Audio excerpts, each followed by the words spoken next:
ইশরাককে mayor করায় MP পদ ফেরত চেয়েছেন হিরো আলম। এটা কোন প্রক্রিয়ায় হতে পারে বা আদৌ হতে পারে কিনা আইনের ছাত্র আপনি যদি মানে আপনার কাছেই জানতে চাই এই ব্যাপারটা নিয়ে ফেসবুকে অনেক লেখালেখি দেখছিলাম। তবে ঘটনা কি, কোনো একটা ঘটনা ঘটার পরে আমরা অনেক ক্ষেত্রে ম্যাচ করে ফেলি অনেক জিনিস, কারণ যে স্ট্যাটাসের রেফারেন্স আপনি নিয়ে এসেছেন ওই জায়গাতেও সম্ভবত এই টাইপ কথাবার্তা বলা আছে, কিন্তু যিনি লিখেছেন উনি যদি একটু ভালো মতো ঘাটাঘাটি করেন আমার দৃঢ় বিশ্বাস উনি বুঝতে পারবেন পার্লামেন্টে যদি না থাকে তারপরে আর হিরো আলম তো মেয়রাল যে ইলেকশন যেটার সাথে তুলনা করা হচ্ছে এইটা কিন্তু আইনটা আলাদা, সিটি কর্পোরেশনের আইনটা আলাদা আর এমপি ইলেকশনের আইনটা পুরোপুরি আলাদা, এবং পার্লামেন্ট নাই, পার্লামেন্ট অলরেডি ভেঙে দেওয়া হয়েছে। সো এই বাস্তবতায় হিরো আলম এসে ফেসবুকে কি বললো এবং সেটার প্রেক্ষিতে দুইটাকে লিঙ্ক করে দেওয়ার মিনিংটা হলো যারা এটা বলছেন তারা আইনটা জানেন না। আমার কথা বুঝবার দরকার নাই, জাস্ট একটু সার্চ করলে একটু মিরাজ মিয়া অনেকটা ওইরকম কথাই বলেছেন যে 18 ইলেকশন যদি অবৈধ হয়, 24 ইলেকশন যদি অবৈধ হয় তাহলে আদালতের রায় সিলেকশনের মাধ্যমে আওয়ামী আমলের ইলেকশনের ফলাফল হিসেবে এখন কিভাবে মেয়র হয়, তাহলে তো ঢাকা 17 আসনে জনাব হিরো আলমকেও এমপি ঘোষণা করা উচিত। একইভাবে ইন্টারিম সরকারেরও প্রয়োজন নেই, সেই অবৈধ ইলেকশনের বিরোধী দলের 300 জনকেই তো আদালতে এমপি ঘোষণা করতে। আমি বরং মিরাজ মিয়াকে যেটা বলবো যে সুন্দর মতো সিটি কর্পোরেশনের যে আইনটা আছে সেটা দেখলেই খুব ক্যাটাগরি উনি বুঝতে পারবে যে এই ইলেকশনটা হয়েছিল 2020 সালের 1 ফেব্রুয়ারি এবং ইলেকশনটা হয়ে যাওয়ার পরে যদি কারো কোনো আপত্তির জায়গাটা থাকে পরবর্তী 30 দিনের ভেতরে এইটা আপত্তির জানানোর জায়গাটা থাকে।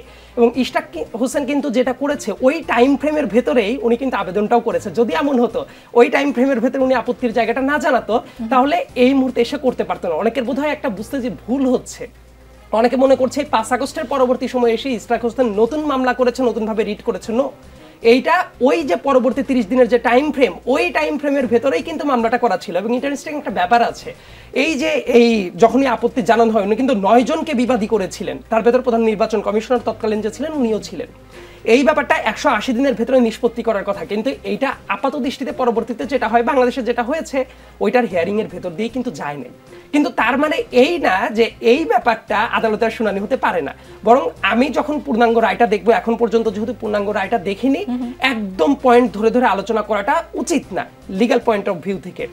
বাট আমার কাছে যেটা মনে হয় এই ডিসিশনে কিন্তু আরেকটা জিনিস সুস্পষ্ট হয়ে গেল, একটা পার্টকে কিন্তু মানুষ ইগনোর করে ফেলছে। ওই যে অবৈধ রেজিমের মেয়র হয়েছিল তাপস, তার প্রক্রিয়াটাও যে অবৈধ ছিল সেটাও কিন্তু এখন জুডিশিয়াল প্রসেসের মাধ্যমে প্রুভড একটা জিনিস হয়ে গেল। আচ্ছা, আরেকটা জিনিস একটু ব্যাখ্যা করবেন, আমি জাস্ট মাঝখানে প্রশ্নটা করে রাখতে চাই।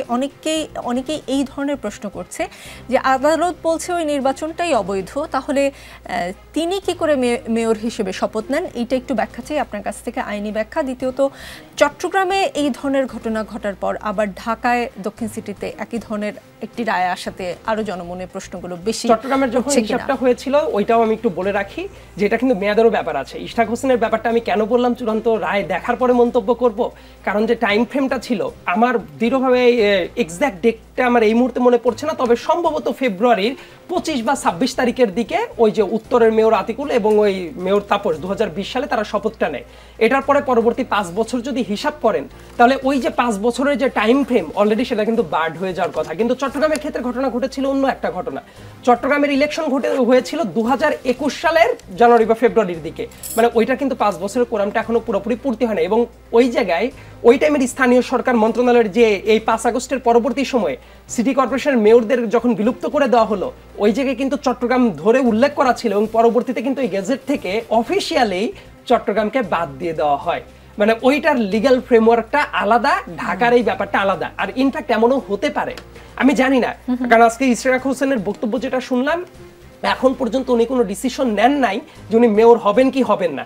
তবে আমার কাছে যেটা মনে হয় এই ব্যাপারটা দলীয় ফোরামে নিশ্চয়ই উনি আলাপ আলোচনা করবেন, কারণ দলীয় নমিনেশনেই উনি মেয়রাল পদে দাঁড়িয়েছিলেন। এমনও হতে পারে এটা স্রেফ একটা সেরিমোনিয়াল পোস্টও হতে পারে যে পরবর্তীতে জাস্ট তাপস অবৈধ ছিলেন এবং উনি মূলত জিতে গিয়েছিলেন, এইটার একটা অফিসিয়াল ফ্রেমওয়ার্ক হিসেবে দাঁড়িয়ে থাকলো। তারপরে উনি হয়তো বা না বসলেও এটা কিন্তু অফিসিয়ালি রেকগনাইজড হবে যে ওই টাইমে তাহলে অবৈধ ছিল এবং জেতার ব্যাপারটা ছিল। তবে এই সব কিছুই ডিপেন্ড করবে চূড়ান্ত রায়টা দেখার পরে, তারপর আমরা লিগ্যাল একটা মন্তব্য করতে পারবো। জি।